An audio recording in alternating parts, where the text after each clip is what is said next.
தென்பழனி தேடி உன் தென்பழனி தேடி திருநீரு பூசி நான் ஓடோடி வந்தேன்.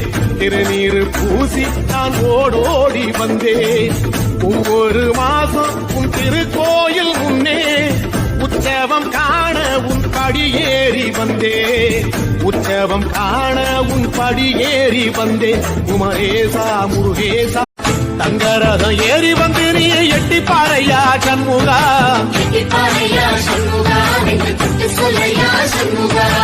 ஆதிசைவம் மேல சத்தியமா அந்த ஆனமுகம் மேல சத்தியமா. ஆறுமுகம் மேல சத்தியமா அந்த ஞான பழம் மேல சத்தியமா. மொத்த மனசுல மொத்த நரப்புல கூடியிருக்கிற சண்முக. முருகனை நம்புங்கள், கைவிட மாட்டார். நினைச்ச காரியம் வெற்றி பெறும்.